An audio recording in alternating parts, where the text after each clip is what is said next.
এবার ইউসুফ আলাইহিস সালাম বলে তাকে আরো দিয়ে দাও। এবার সে বলে আমাকে আরো দেন। এবার ইউসুফ বলেন ইয়া আখি, হে ভাই, আমা চালাম, তুমি কি জানো না মান্নাসু ফীহি মিনাল গালা, মানুষ কি কষ্টে জীবন যাপন করছে, তোমাকে যদি একে একে 3 9 কেজি দিয়ে দিত, বাকিদেরকে আমি কি দিব?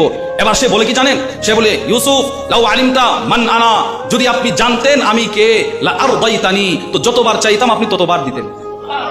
এই কথা বলার পর ইউসুফ আলাইহিস সালাম বলেন আশ্চর্য, কে তুমি, কে তুমি? এবার সে জবাব দিল আনাল্লাযী শাহিদতু লাকা বিল বারাআ মিন তুহমাতি যুলাইখা যাওজাতিল আজিজ, আমি হচ্ছে সেই ছোট দোলনায় শুয়ে থাকা বাচ্চাটা যে দোলনায় শুয়ে জুলাইখার অপবাদ থেকে আপনার পবিত্রতার সাক্ষ্য দিয়েছিলাম। তুমি কি সেই ব্যক্তি? বলে হ্যাঁ। এই মেনাজা, তাকে একবার দুইবার দেওয়া যাবে না, তুমি তাকে 100 ইরদাব গম দিয়ে দাও।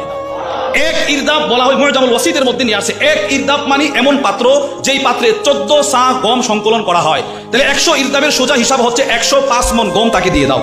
হে ইউসুফ, এটা শুধুই মাত্র তোমার দুনিয়ার দান, লিমান শাহিদা লাকা বিল বারাআ মাররাতান ওয়াহিদা, তুমি শুধুই মাত্র ওই ব্যক্তিকে দান করলেন যে শুধুই মাত্র তোমার একবার পবিত্রতার সাক্ষ্য দিয়েছিল।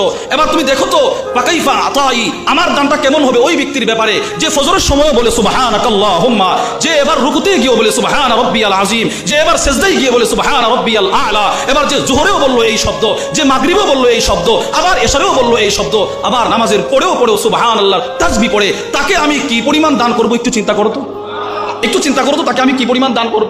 সে তো একবার নয়, সে তো দুইবার নয়, সে এই লোক যদি তোমার একবার পবিত্রতার সাক্ষ্য দেওয়ার কারণে তুমি তাকে এই পরিমাণ দান করতে পারো, তো যে তার জিন্দগির বালেগ হওয়ার পর থেকে আমার তাসবিহ পড়তেছে, শুধুই মাত্র আমার পবিত্রতার সাক্ষ্য দিচ্ছে, তাকে আমি কি পরিমাণ দান করব?